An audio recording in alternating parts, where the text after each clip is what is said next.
ago, and the criteria that they used, this bridge met that criteria.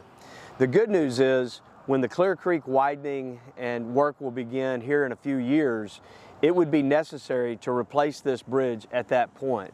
So the good news is we got this bridge replaced now, won't have to do it later, at a cost of about $250,000 to the local taxpayer now.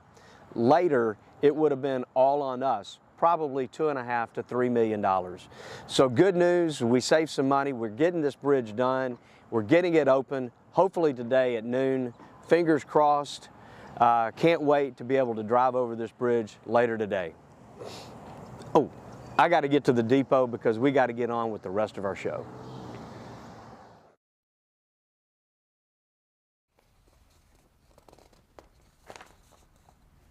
Golly, where is he? Oh, hey. All right. Just in time. All right. All right, welcome everybody. That little jog from the bridge was something else. That was impressive. Yeah. Magic of TV. Yeah. Panda Bear jumping the bridge to the depot really quick. That was fun. Morning. Morning. Everybody have their coffee and ready to go? Yeah. I got a fake cup. I already drank my coffee for the day, but I'll sip on it. Up. There we go. Happy November. Happy Thanksgiving. Happy Thanksgiving. Happy Thanksgiving, everybody out there. We're coming live. Here we are, day before Thanksgiving. I hope we have a few people online. We went ahead and moved forward with the day before Thanksgiving for Talk of the Town Live. Hopefully, if a few people are off work or slow around the office today, maybe they can join us. And as always, this is recorded, so you can always watch it later. That's right. Going to the holiday season, got a lot of different things to talk about. A lot going on. You just saw the Green Tea Bridge. Yeah. Well, I know we got some questions about that, so that's exciting. That's been a big thing coming for sure. Yeah, big thing coming. You know, TxDOT, that is a TxDOT project. The city's not doing that project. TxDOT is. They're managing it, building it. And you know, originally when we got started on that, TxDOT was saying as much as a year, so that would have been March. Yeah, they were saying spring 25. Yeah, and secretly we were telling people 7 or 8 months. Yeah. Fingers crossed. So we're right at a little over 8 months now. Contractors telling us that'll be open today. Being out there on site, it is clear they've removed the bridges out, bridges closed sign as you enter Country Club Drive, so that's moved here just a few minutes ago. Signal on the backside off of Scarsdale, they have told us that they're going to remove those lights on December the 2nd. So that's what, this weekend? Yep. Coming up. So be cautious. I don't know if they'll go to a 4-way or just remove it to the way it was. Yeah. So a lot of people have asked, and I want to put this word out there, a lot of people have asked, well, why not keep the light permanent? Well, number one, the signal that's out there is made to be temporary. Mm-hmm. Okay, so it'll have to be removed. Anytime you put in a traffic signal, it has to be warranted. So there is a process and a procedure that has to go through to be warranted, okay? And so Harris County, that section and that intersection is actually outside of the city. Mm-hmm. It is in Harris County, unincorporated Harris County. So Harris County Precinct 2, Commissioner Garcia in his office has said as soon as we get this signal removed, we'll normalize traffic again. And then they will do the warrant study to see if a light, if it's necessary, is warranted. Gotcha. They have done that in times past, and it hasn't been warranted. Now we'll see where it goes, and we'll see if it's warranted. If it is, then we'll work with Harris County to hopefully get a traffic signal at that intersection permanently. But the good news is for the folks that live in Green Tea, this project is coming to an end.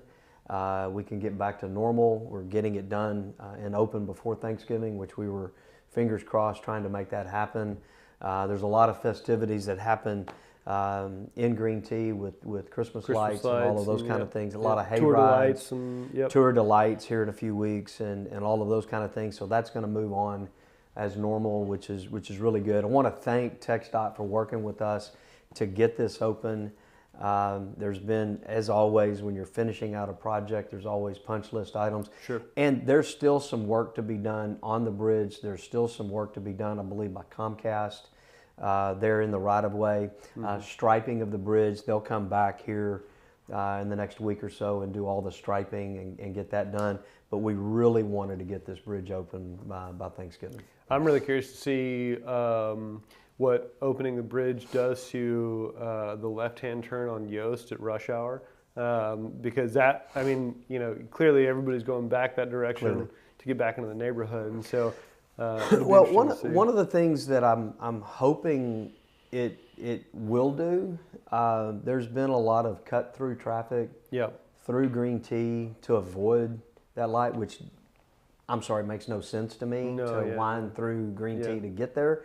But I'm not going to get in people's heads as to why they do that. But but I'm hoping with this being closed and having to come all the way to Broadway, that people's traffic patterns have changed and we have less cut through traffic. For the people who live in Green Tea, they're hoping that as a result of going through this project, that maybe the cut through traffic will cut down. Yeah. So I'm hoping.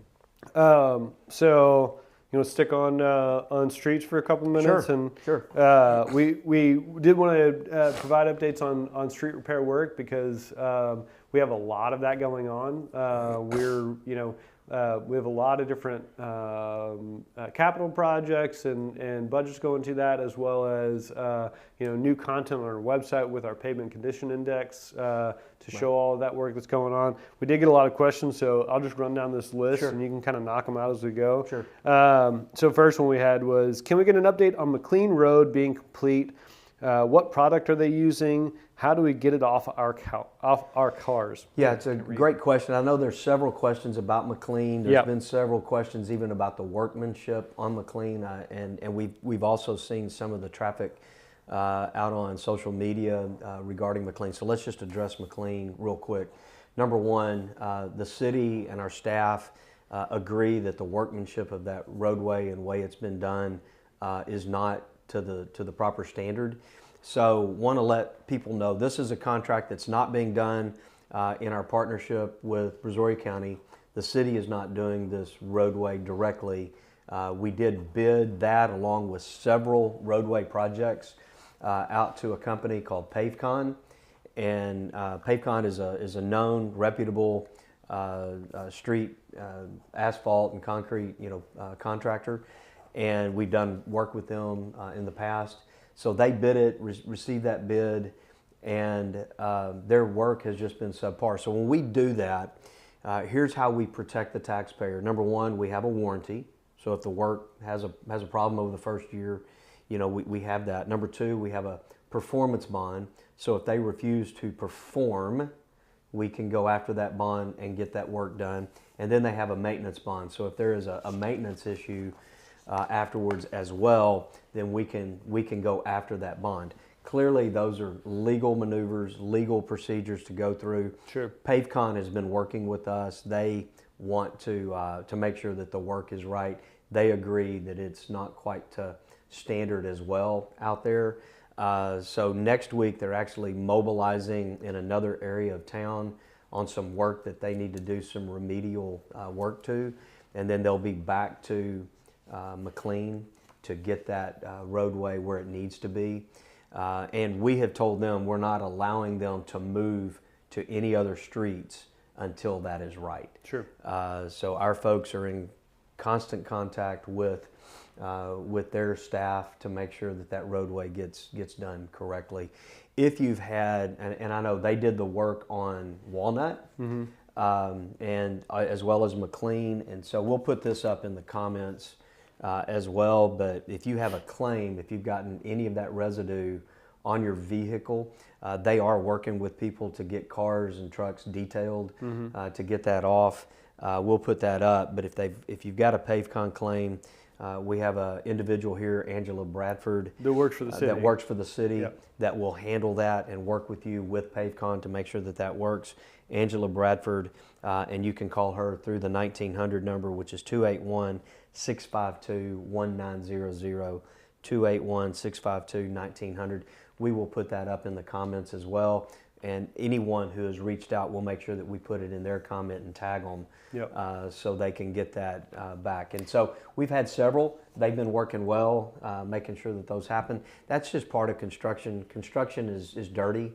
It happens, and so they know it happens, but they've been working with our residents to make sure that cars and trucks get that residue off. Yeah, and that 1900 number is our main public works intake line.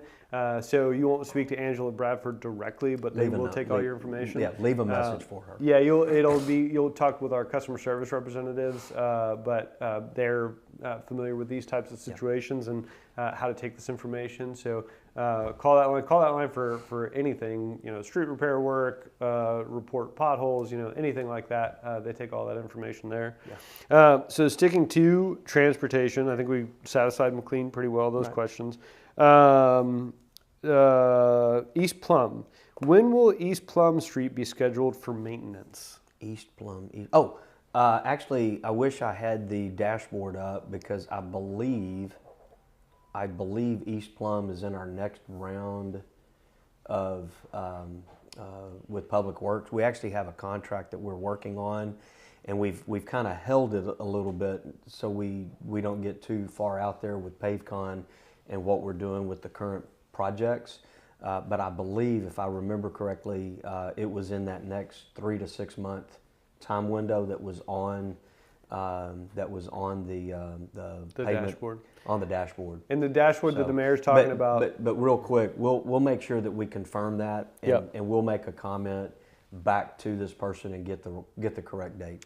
The dashboard that the mayor mentioned is on the street services page of the website, which we'll also put in the comments. There's an interactive dashboard that'll show you, work that's recently been completed, work that's coming up, work that's on the horizon, in a couple different formats, pulled from a couple different places. Part of it is our 5-year capital improvement plan that has all the major projects and things like that. But that dashboard also has the pavement condition index for every street in the entire city. And that information. For example, I know Wesley Yep. is an area that's in the next round. Yep. We're in the process of finalizing some bids on that.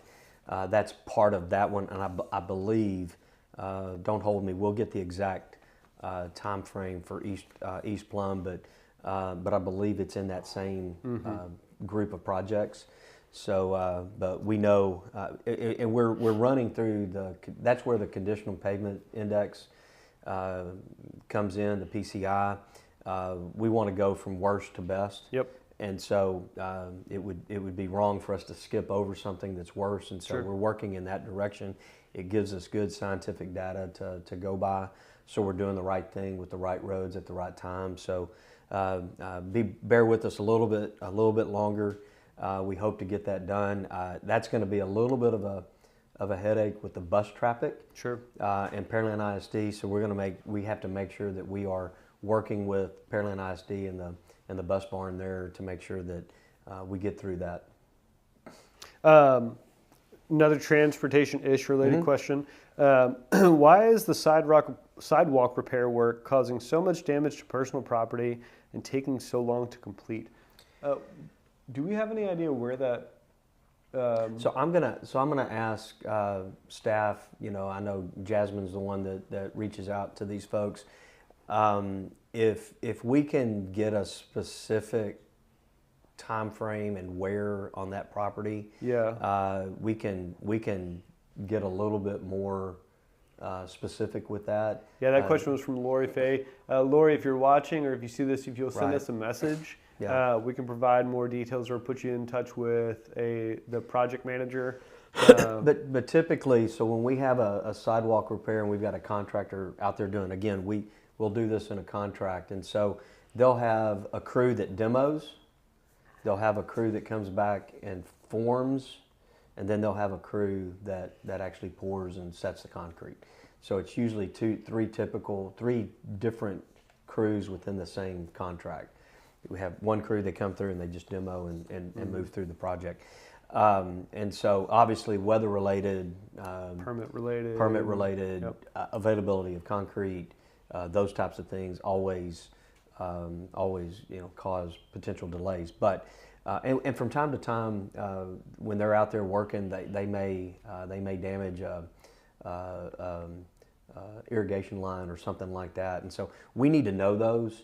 So please, if she's not watching, let's make sure that we interface with her back, and let's get an exact address. Don't put the address up in the send us a message with that. Just send us a message with that, and we'll make sure that we get on that ASAP.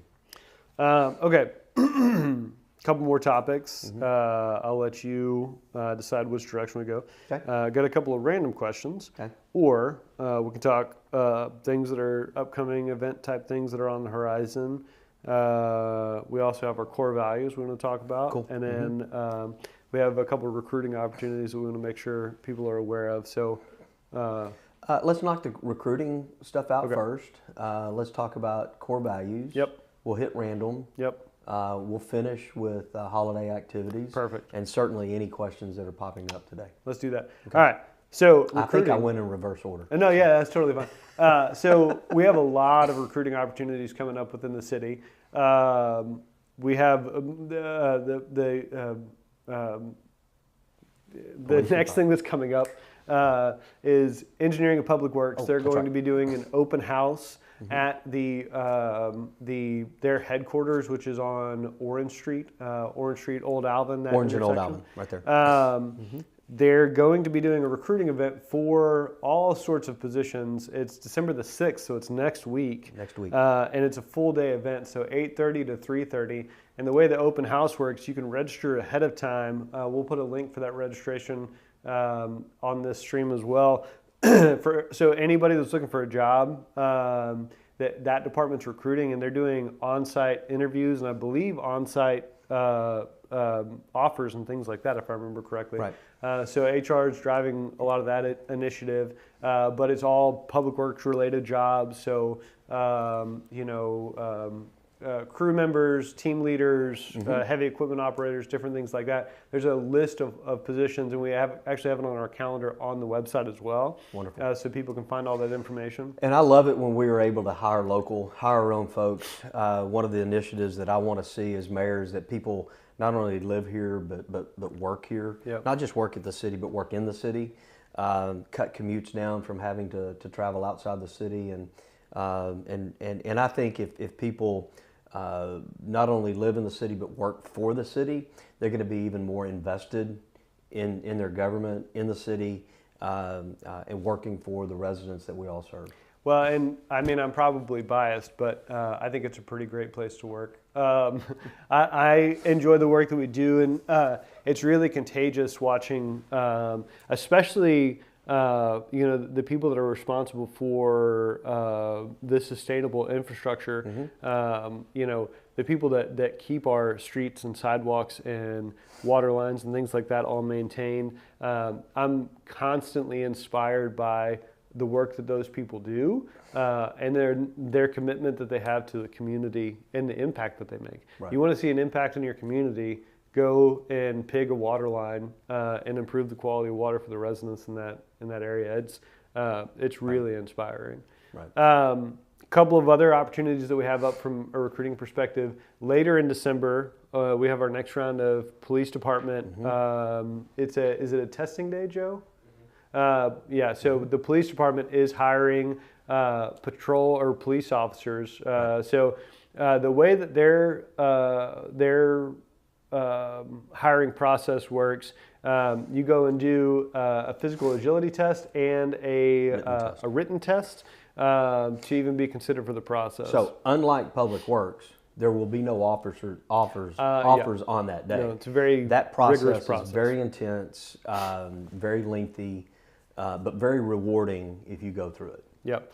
And if you've had the joy of meeting with any of our police officers, that they're highly qualified individuals and very well trained. Mayor will say we have the best police department in the state or country. What do you think? We'll just say state. Yeah. And these guys and gals never cease to amaze me. The dedication that they have to making sure that we're safe, making sure that we bring criminals off the street, helping people in need. I mean, Sure. a lot of times they're called in to when somebody's distressed and they're there. And so just the dedication to the public, dedication to their job, their craft, Yep. if you will. They do a lot of continuing education, training. Like anything else, they're human. We all make mistakes from time to time. I mean, they're no different, but they really want to get it right. Yep. I've had I don't know if it's the fortune or not, but I've had the opportunity to see them live in an actual action, and just to watch the precision, the coordination, and ultimately the dedication to doing their job is incredible. Yeah, we're really thankful to have them, and we get to experience a lot of them with public meetings, council meetings, things like that, and they're always just so calm and professional, and a really great group to be a part of, for sure. What's amazing is when they sense. I mean, it's their Sure. their radar goes up, and they have a sense Yep. of something wrong or potential threat or something like that. Yep. It's pretty interesting to watch them and watch their demeanor, watch everything about them just instantly change, and that's that muscle memory, if you will, from their training that just kicks in. And so it's an incredible place to work. It's a great city to work for, and being in our public safety arena. Yeah. Well, and going to that training piece, it makes a huge difference in terms of how they operate, and I think that's one of the reasons they take it so seriously. There's a certain minimum that they have to meet for training, and our department commits to going over and above that because it is a really important part of doing the job well. Right. And it's something that they fundamentally believe in. And we've gotten to see some of their training exercises, and they're very impressive. I mean, Right. because it's that train like you work like you train. Right. Well, and then just the knowledge of the different laws, traffic laws, Sure. to just laws on the books, criminal laws, ordinances within the city, and just knowing and understanding and training on that. And then, as I tell people, and we're going to talk about core values, but it's how you treat and interface with the public. As I tell people, especially officers, there are times that you're walking up behind somebody's vehicle. Right. You've just stopped them. It's not going to be a good day for them. Sure. It's just not.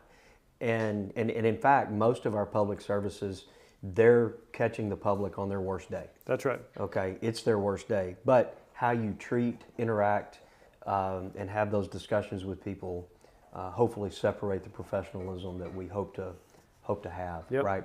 And so just because you might be having a traffic stop doesn't mean you treat them worse. Sure. Right. You're still going to treat people with dignity and respect, and have the integrity to do those kind Yep. of things. And so, you can still be professional. Yeah. And that's what I hope and pray in the training that they have, that kicks in, and you still treat people with respect. Absolutely. A couple other things on that, benefits of being a police officer here in the city. We have our own police academy. Right. So the training is right here, which is pretty awesome. And you get to work with us. So, there's that. So there's PD recruiting information on the website. So the police department has a whole section. There's a whole section of recruiting. And we have community outreach officers and recruiters that can answer any question that you want. Really fine group of people, and very knowledgeable about the work that they do and the opportunities that are out there, and how to be prepared for those as well. And then fire, I believe. Fire, yes. So the furthest out recruiting opportunity, January 25th of 2025, Fire is going to be doing a similar exercise. They do something very similar to PD. They have a testing day. And I believe their test is similar in terms of there's a physical component and then a written component to it. Physical agility as well Yep. as a written test. Yep, and to have the opportunity to become a firefighter in the city of Pearland. So we do have open firefighter positions that need to be filled, and we want as many qualified applicants as possible. Correct. So if you've ever, thought, gee, I could run to a no burning building, this is your chance. Right. I mean, you could try it out and see how it goes. Right. It's another great department, another department that experiences people on some of their worst days and rises to the occasion Right. to meet them where they are. And I'll say this: new mayor in Houston, Mayor Whitmire. I'm going to brag a little bit because it's pretty cool. He introduced a new chief at the fire department here, probably about 3 months ago now, somewhere in that ballpark. And in the press conference interviewing him, he talked about how the Houston Fire Department used to have 200 or 300 people go through a class and everything else, and now that's down to 20 or 30, and they really want to get that morale and bring that department back. And he said, as you walk through and you talk to these men and women going through that department, where and what do they want to do with their career, and they go through the academy and they go through, and then they say, and here he said this 9 minutes into his press conference, when they get done, they want to go to work for Pearland and Sugar Land. and I mean he actually said that in Got our name on the map. in the conference and the press conference, and and I'm like, oh yeah, and so bragging, that's a good thing when a city the size of Houston recognizes that they're losing talent to us, means we're doing something right. Sure. And we can't take that for granted. I know our chief and our assistant chiefs and the culture that's been built in that department is excellent. Same thing, dedicated men and women to their craft, dedicated to the public, dedicated to saving lives. We watched a year ago, one of our firefighters was almost a fatality in a burning structure fire where a wall came down on top of him, and 42 seconds it took his team to get him out, and he was fully engulfed, fully covered. He is now recovered. He is back to work on light duty in administration. He is working every day to get back on that truck and back with his team, and to watch this department and watch this community rally around him was truly inspiring. And to watch him rise up too. I mean, I saw him, what was it, Monday? And his attitude, I mean, his approach to life, generally speaking, is amazing. If you feel down, Eddie will lift you up in 2 seconds. Yeah. And always a smile on his face and his firm handshake. It is inspiring to watch that. I get a little choked up even thinking about what could have happened a year ago. Sure. And it didn't. But it was the training, it was the dedication, it was that muscle memory that between the team, himself, and everything that saved his life that day. It was training and his personal protection gear that saved his life that day. And so it is real important that as taxpayers we are investing in that training and in that PPE, because that's what saves lives. Right. And and you look at I mean, if you look at the recruiting space for fire departments, generally speaking, there is a competitive pool there because there are only so many people that want those positions, and there's a lot of demand for it. Correct. And so, how, as a community, do you differentiate yourself? And some of our key differentiators from a fire department's perspective, to your point, one is the investment in equipment. Right, fire trucks are painfully expensive, but you can't do the job without them. And our firefighters have a committee that says, hey, this is how the truck should be built, and then has Pierce build it that way. So we just got a truck delivered, we got another one on the way, that are, any firefighter that sees them will say, that's the kind of rig that we want to work on. Right. And same thing with their bunker gear, right? So they have some new technology, I don't even know all the details of it, but that they're working on overhauling all of that. Our fire stations, all of our newer fire stations have a dirty area, a quarantine area, and then a clean area to keep all the carcinogen-laced, equipment that they had to use in a fire separate from everything else. So the gear piece is huge. Right. Another piece is the calls for service. I mean, good, bad, you get to put a lot of those things into practice because they're constantly moving across of all of our fire stations. 14,000 calls a year, somewhere in that ballpark. Yeah. So those crews stay busy. And, I'd say a hat tip to all of the elected officials and administration and everybody that in a relatively short period of time, a lot of people may not be completely aware, but migrating Pearland from a volunteer fire service to a fully paid fire service over the course of 12 years? Yeah. Is really no small feat. It's now the second largest department in the Gulf Coast area. In the Gulf Coast, yeah. So, the commitment to invest in that from a public safety perspective, and then the impact that has on insurance rates, because we're ISO 1 rated, and the quality of life, peace of mind, things like that is. Right.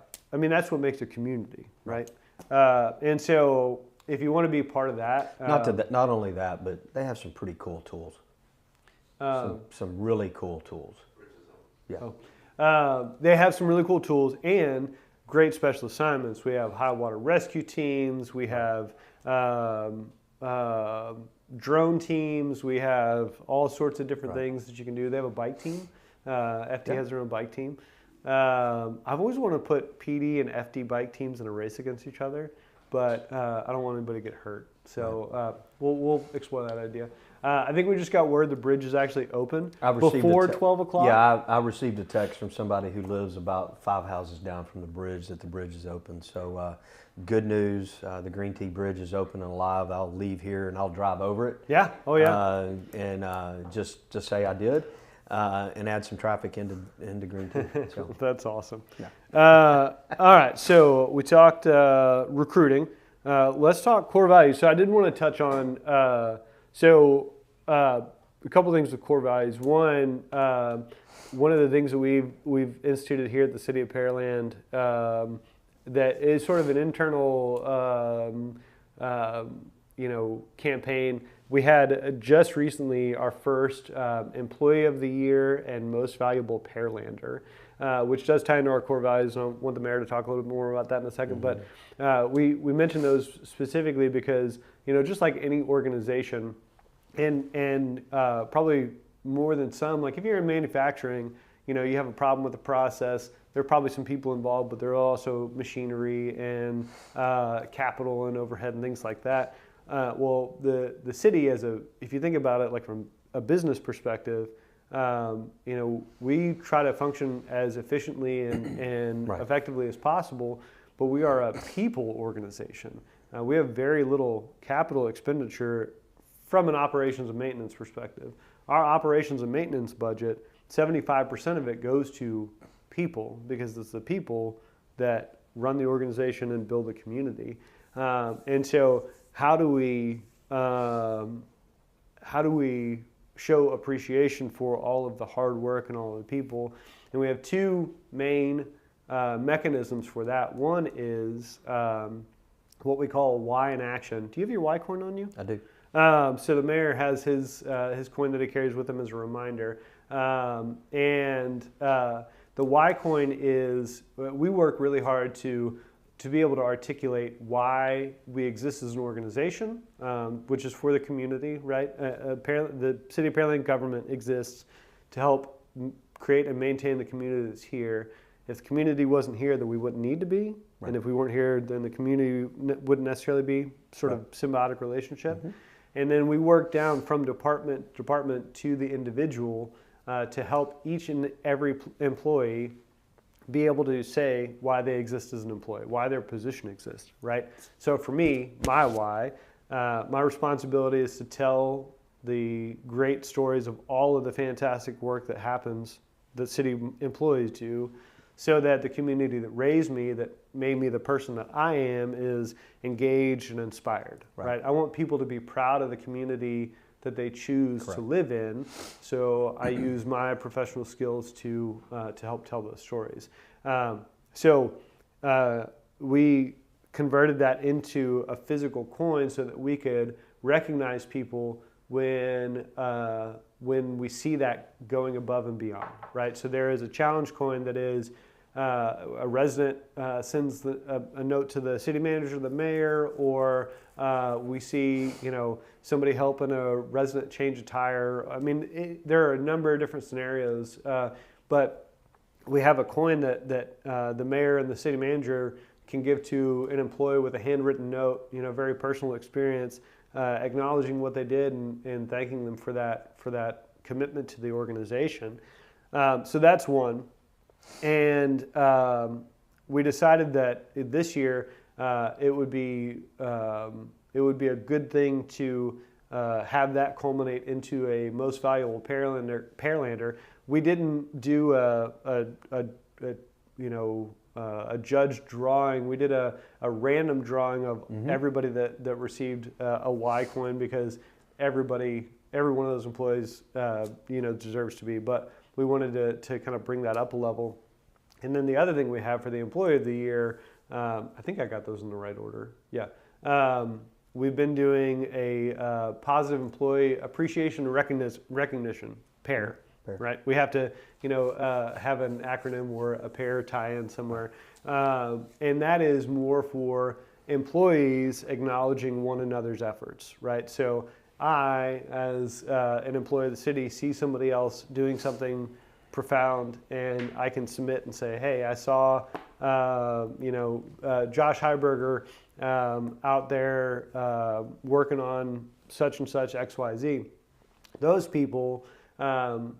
Every single month, we do a drawing for Employee of the Month to recognize an individual employee, and then we took that and elevated it as well. Right. And so all that to say, that why ties into our strategic priorities, which are the thing that we provide for the community, we talk a little bit about, but they also stitch to our core values. Right. Core values, by definition, are trust, integrity, teamwork, ownership, innovation, respect. God, I knew I was going to forget one. We go. The acronym is IT or IT. Integrity, trust, ownership, respect, innovation, teamwork. Did I say teamwork twice? Teamwork or ownership. Yeah. So, what core values from your perspective? What do you? Yeah, so what's cool is, every organization, whether you're a small business or a large corporation or the school district or the city of Pearland, it's why do you exist? Why does the city of Pearland exist? It exists because the people that we serve, want policing, fire EMS, public works, maintenance, those types of things, parks.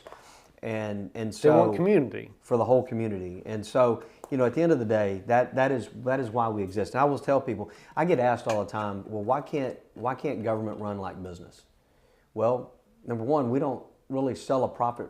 We're not a profit center in that respects, but we do deploy a lot of business principles, making sure that we're efficient, making sure that we're looking into the future, making sure that we're doing things the right way.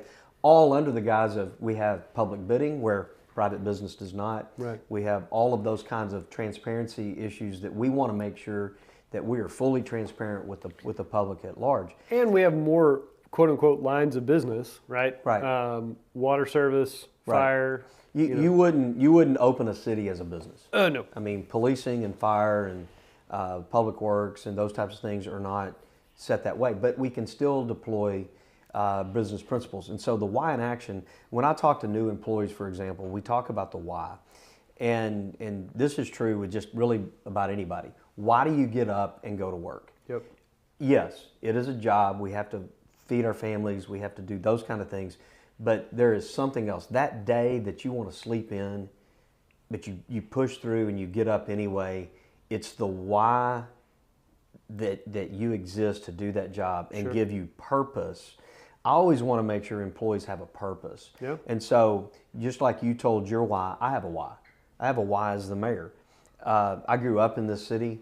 I had every opportunity in front of me, from an education standpoint and a community standpoint. Yes, we were much smaller, but we were a growing city. And I want that same exact opportunity for my kids, my grandkids, your grandkids. And so I get up every day and want to make sure that as a city, we have opportunities for each and every one of us Sure. to succeed and thrive in our community, right? There's a lot around that. But so from time to time, I get an email, as Josh said, that a member of our community wants to brag on one of our employees. They had a really good positive experience, and they always say, hey, can you please pass that along, to the employee? So my first year as mayor, I would send those emails, and towards the end, I said, hey, why don't we do something a little bit more formal, and let's have the coin made.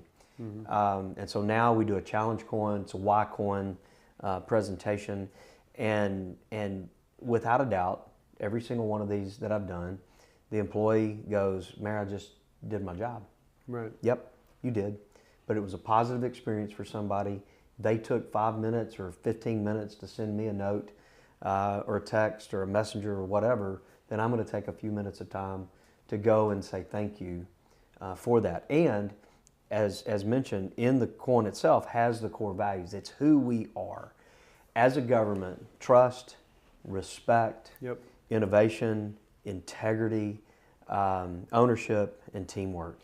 And those core values in every single one of the Y-Coin presentations we've done, the core values, 1, 2, or all, are on display. Yep. In those interactions. And so it's a reminder of who we work for. I always walk our employees through, if I'm the top elected official at the city, who's my boss? Mm-hmm. Who's my boss? Everybody has somebody they report to. Sure. Who's my boss? And without doubt, the employees, get it right. The public, correct. So you have a supervisor. You have somebody that, here's your schedule for the day. Here's what you're doing for the day. Here's who you report to. But ultimately, the people outside City Hall that make up Pearland is our boss. Yep.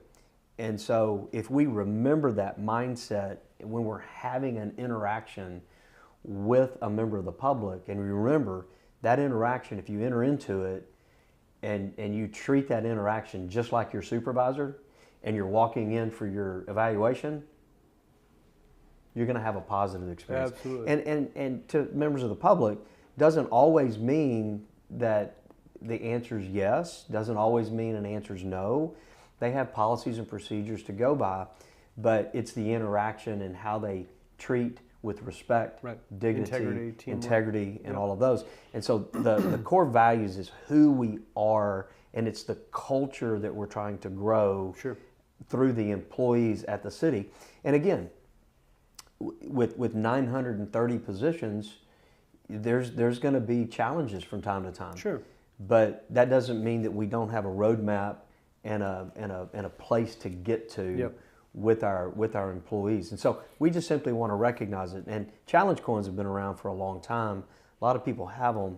These challenge coins only go to the team members, the employees here. Yep. Because it's really, a member of the city might not understand what Y in action means. Right.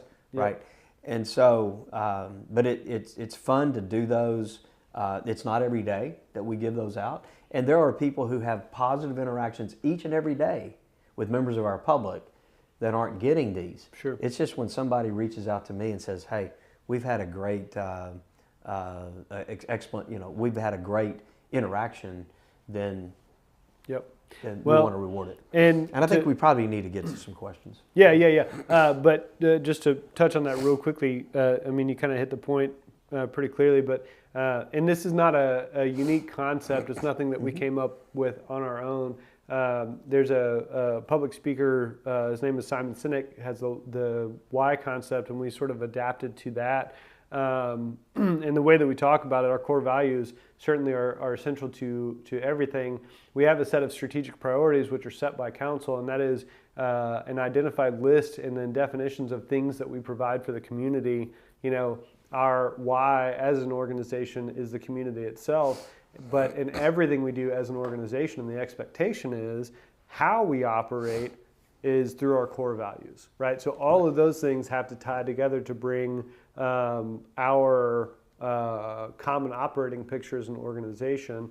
And so our expectation is that in every interaction, we operate with teamwork and trust and respect and integrity and ownership and innovation, right? We want to be those things for the community and maintain our focus for that ultimate end goal, not for a paycheck or retirement benefits or whatever the case may be. So let's get to some questions. I can't actually sort of see those, but you can read them. I can see them. Yep. We'll start with Miss Murphy. Sarah's one of our great residents here. Can you briefly explain what MUDs are? I live in one. Another older development north.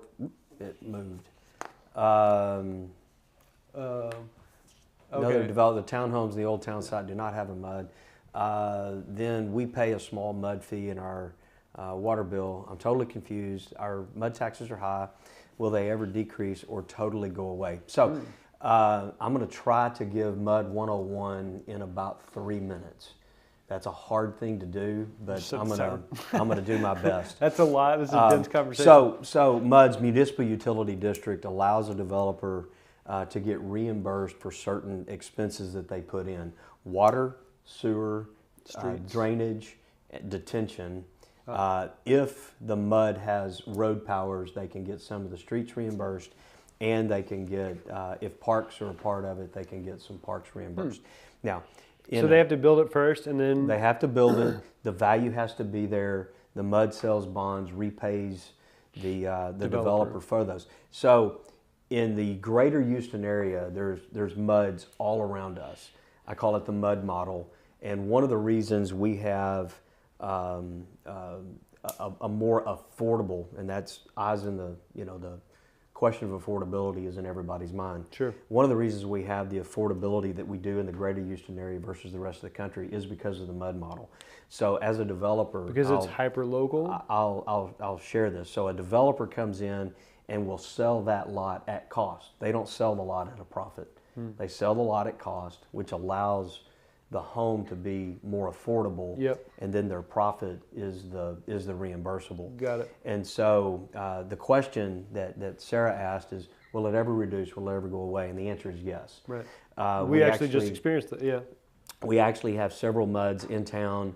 I live in an in-city MUD, so I know and feel and understand. And so a developer requests to go into a MUD. It's up to the council to grant it or not. The townhomes that are in the old town site did not request to go into a MUD, so they didn't. And so it like in my particular home had, at the time that I bought my home or built the home in Town Lake, had I not been in a MUD to get that exact same house, with a profit motive for the developer, would have been about $100,000 more for the house. Cool. Okay, and so it's a way to get the pricing down versus that MUD tax. Now we've had MUDs decrease. Our MUD is now down in the 20-cent range, 15-cent range. Is due to pay off in about 2032 is what I've been told. So we're getting really close. We've had some MUDs out on the west end of town that kept their tax rate up, paid it down, and got it paid off. We've got quite a few that are in that. We have capped our MUDs so they can't increase in size larger than a certain amount. So yes, they will move in that direction. Next one up, Christina. I know this is coming in late, but you were talking about the firefighters. Do we not have our own hazmat team? Currently, we don't. We actually mutual aid agreements with different neighboring areas. So City of Houston has that extensive equipment and hazmat teams. So if we have a hazmat situation, we call in the City of Houston. Well, and to just expand on that just a touch, the City of Houston, Harris County, Fort Bend County, all have really strong hazmat teams that we do have mutual aid with. So when we call, the cavalry shows up, Right. and that allows us to focus resources in other areas where we don't necessarily have a need yet. Well, and so to that end, it's a great question, but this is where mutual aid works in all of our public safety arena. SWAT, as an example. Right, that's a good SWAT, point. Yeah, good SWAT, example. we don't have a dedicated SWAT team. Right. We have officers who are SWAT related, Yep. but we have a SWAT and they answer team. calls. And I'm in the going to area. get all these cities wrong, but I know us, Friendswood, League City, Yep. at a minimum, are together, and we make up a SWAT. That equipment and those types of things are expensive to be sparingly used in a single city. Mm-hmm. So these are not very frequent that these happen, but they do happen. And so typically the cities co-op together and work, whether it's a hazmat situation or a SWAT situation. Yep. Right. Next one, Rachel Wilson Voiles says, when will the construction on Bailey with the bridge overpass be complete? There are so many nails and debris on the road. My husband has fixed 3 tires so far, taking kids to Turner and back. It's construction, and unfortunately those types of things happen. It's my understanding early third quarter of 2025 we should be seeing that bridge nearing completion. So it's right around the corner.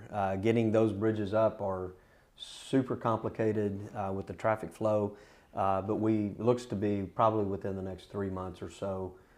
We can get an exact date, Rachel, and put into the comments, but it's my understanding, looking at the schedule, should be first quarter of 25. First quarter of 25, okay. Third quarter of our fiscal year. Correct. Okay, yeah. Second quarter. Second quarter of our fiscal year, yeah. Got it. All right, a couple other random questions I have here. Why doesn't Pearland have a skate park despite a fairly high amount of interest from the public? That's a great question. We've had questions, and we started and stopped a couple of times on some skate park. And what I would ask Anthony is potentially get your neighbors and friends together who want a skate park and bring us a petition. We do hear about wanting a skate park, but I hear it from the same individuals over and over. Right. I don't necessarily hear it community-wide. Sure. And that's the trick with especially general fund and taxpayer dollars. Right. How much of a community does a thing serve? Right. And is it fair for the entire community to pay for it? Or like renting rental fees at a park, right? If we don't charge rental fees, but we allow people to rent space at the park, the taxpayers subsidize. Yeah, so I would ask for the community to collectively come together and bring that request to us. That would ultimately go into a bond program in the future, and the community would vote on that. Right. So ultimately, you would go to the public, and they would participate in a bond program, and get a skate park or something like that passed and approved by the public. So we're all about keeping those amenities and doing those amenities local. But I said the people are our boss. Right. So that means we're listening to 135,000 different people. And our tagline set by council is the community of choice, right? And not just a community that people choose to live in, but where the community makes the choice. Right. Right. So, let's talk Independence Park. Right.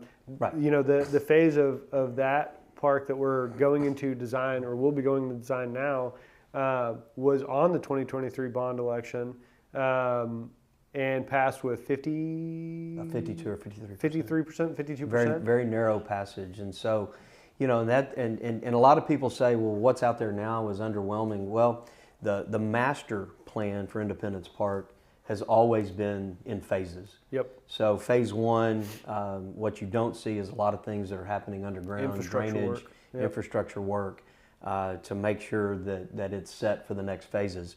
And I will say the master plan of that was put together in about 2006, prior to the 2007 bond program that ultimately, we built phase one. So one of the things that I asked for, because the vote in 2023 was narrow. Sure. So we need to, in fact, it was 52, because I remember we need to listen to the 48% that voted no. Sure. We need to listen to that. They have a voice too. Right. Just because it passed doesn't mean that we ignore the people who voted no. Right.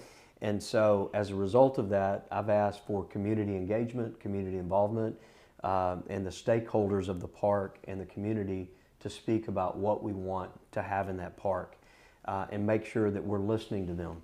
And so that's the reason why we've done some of the surveys. That's the reason why we've asked for community engagement there, to make sure that the amenities that we put in phase two are what the community is asking for.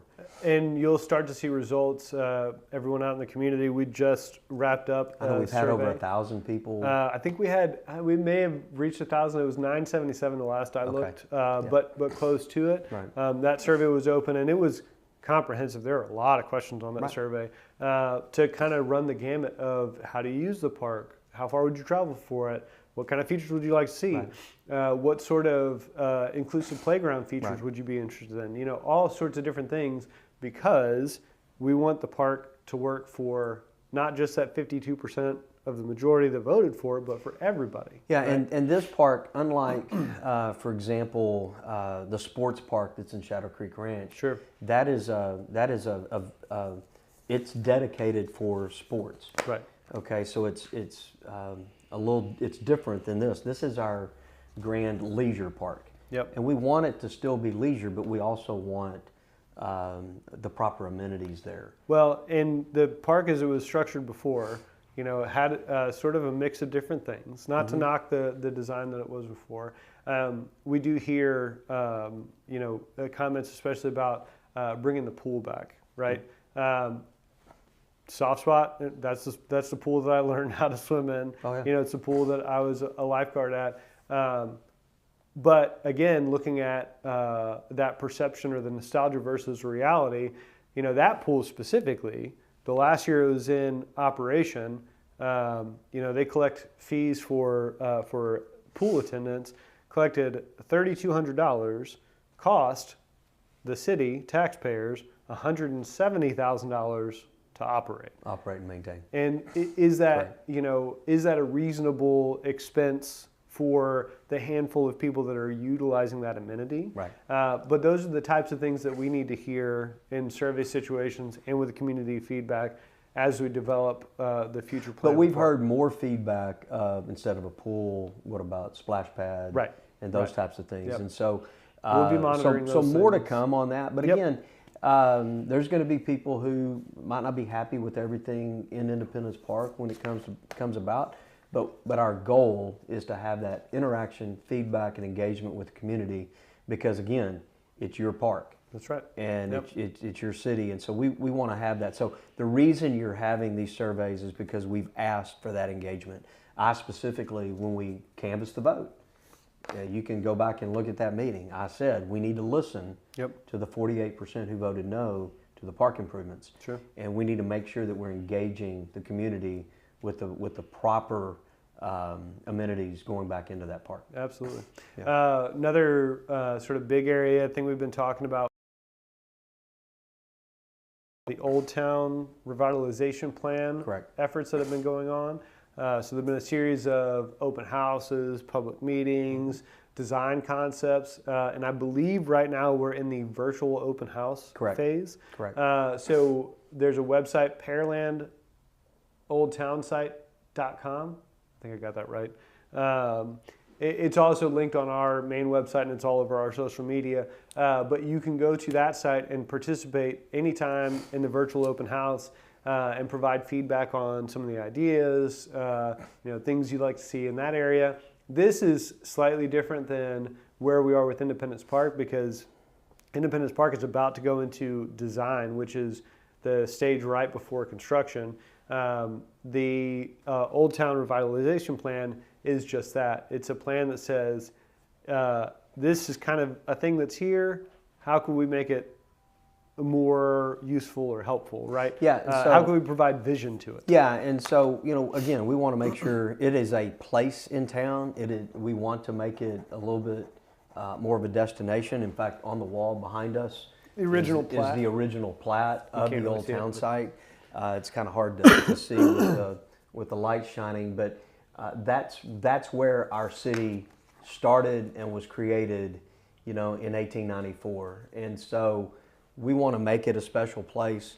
We really won't have necessarily a downtown per se, but this is our Old Town site. So we want to make it special. We want to make it walkable. We want to make it eclectic, if you will, business friendly. We want to make the arts and culture a destination come alive there, destination. But keeping in mind, we have businesses, we have residents that currently live there. So we want to listen and hear from them as to what they want to see in the Old Town site. So that's what this is meant to be. And we'll say this, it's not a greenfield. So it's not like there's 480 some odd acres in the Old Town site. It's not like there's 400 acres that we go build a development. This is existing development. So the work that we will do there will take years, and it won't happen overnight. But there's some great things that could really happen in the Old Town site. Well, and it can't just be a public thing. It's going to have to be a public-private partnership. Yeah, and so the rules and regulations in the Old Town site have to fit the Old Town site.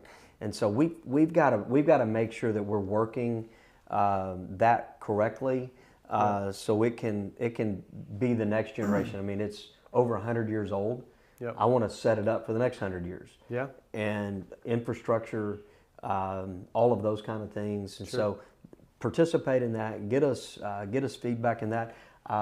Correct me if I'm wrong, but I think we've had over 3,000 people participate in that. I think that's right. Something like that. It's pretty substantial. So pretty substantial. So let's see if we have any other. Rachel asked how often we do these meetings. Rachel, we do these the last Wednesday of every month. Sometimes in the mornings, sometimes in the evenings. So next month, the last Wednesday of the month is actually Christmas Day. Yeah. So we're Sorry, I'm not coming in on Christmas Day. So we're doing it the week before. Yeah, it's the 18th. I believe. 25th minus 7, 18. Look at me doing math. Fine arts major over here. No, so that'll be the 18th, and I believe we're doing an evening show for that one. That one will be at 6 p.m. Should be in the evening. We alternate between the morning and the try to catch all the crowds, but you also don't have to watch them live. They are recorded, as the mayor said previously. Okay, a couple other things. Okay, another random question. How do we get the 51% rule back added back to the ballot? Okay, so I can't do that in 2 minutes. It's a specific law that has to be done a certain way, certain number of petitions, signatures, valid signatures within the city have to be done. I will say that the legislature has relaxed the 51% rule. It's now 40%. So and it's based on total sales, and right? it's based on total sales, not just food sales. Yep. So it's relaxed it quite a bit. So if you had something like a wine bar that had other things to sell, food and those types of things, so instead of 51% being food, it's now you can have 40% and other merchandise and other things like entertainment and those types of things. So that actually happened as a result of COVID, and the legislature relaxed that rule because of COVID, and then they actually memorialized it and changed the law and made it permanent. And kept the gallon margaritas to go, which is, So those are, you can actually reach out to our legal department. Yep. They have exactly what you have to do. It's based on a certain number of signatures. The last petition that went through didn't get the correct number of signatures. 15,000, I think. The correct number of signatures to pass. Right. So I know we're running short on time here, but last couple things. So Hometown Christmas, we got coming up. That is December the 6th and 7th. 6th and 7th. The 6th is a tree lighting. Tree lighting. We'll do it at Independence Park, which is a blast. It is a jam-packed event. There's so much stuff happening on the 6th. 3 hours worth of stage entertainment, and we might get a visit from Santa Claus. Who knows? We hope. And then on the 7th, we do the parade, which runs right down Broadway. There are plenty of spots to sit. We will, if you want to be close to us and where all the fun and action is, we are going to be in the Smoothie King parking lot. Right. That'll be cordoned off for our live stream, but that's where we're going to put the announcers and the stage. Right. Fantastic event. Get there early. They close the streets at 5:30 on that Saturday, so get you a parking spot and set up your chairs and things like that. And then join us at the park Friday night for all that stuff. There's my Christmas sweater. It's a Q-zip Christmas motif. So I actually have a question on that. So it says, do you feel it's too early to be in the Christmas spirit, or do you already have your sweaters picked out? So do you have Christmas sweaters? So I have one. Just one? I just have one. Y'all, we need to get him some more sweaters. Yeah. If anybody on Facebook land wants to send a mayor a sweater, please. So I have the one.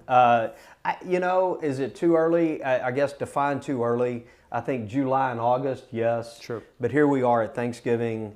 We're going to come out of Thanksgiving tomorrow, and it's right into the Christmas season, Christmas spirit.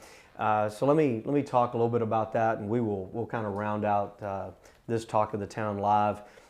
Thanksgiving is an opportunity for each one of us to reflect and have that opportunity to really be thankful for what we have. And I know we just went through election season on the national scale, the presidential election, State. Senate, Congress, all those kind of things. There are people on different sides of the aisle and all of that. But let's just get to it. We live in the best country, the greatest country on the planet. I don't care if you're a Republican or a Democrat. I don't care where you fall politically. I don't care where you fall spiritually in your religion and those types of things. We live in the best country in the world. I think we live in the best state in that country, and I'm biased, but I think we live in the best city in the state of Texas, and it's because it's about the people. It's about the people that we live around and our neighbors. And so we have the opportunity to be thankful for everything that we have.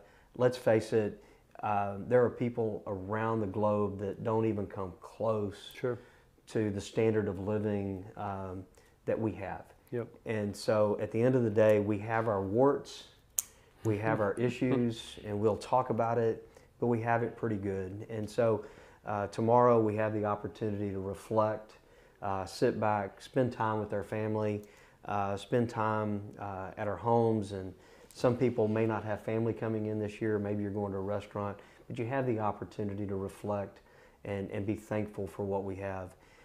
So I'm just going to encourage you to sit and be thankful for and reflect on what we have and as a city, what we have as a country, and be thankful for what we have. And then we turn the corner into Christmas, and we get the opportunity to celebrate that Christmas spirit, the giving spirit. If you have the opportunity and the wherewithal, give to someone. Yep. There are plenty of opportunities, whether it's at the neighborhood center, go find a needy family, go find a needy child and give back and watch their world change as a result of it. So you have the opportunity to do that. I really would ask you to go and dig deep and give back. Yep. Give in that Christmas spirit and round out this year in a great year. We'll turn the corner. We'll be into 2025. It's hard to imagine 2025 is right around the corner, and all of those great things. And so, like I said, I just encourage people to go and do that. I am thankful as a mayor to have, I think, the greatest job in our city. I love being the cheerleader for our city. I love going and representing our city up in Houston and around the region and even at the state level.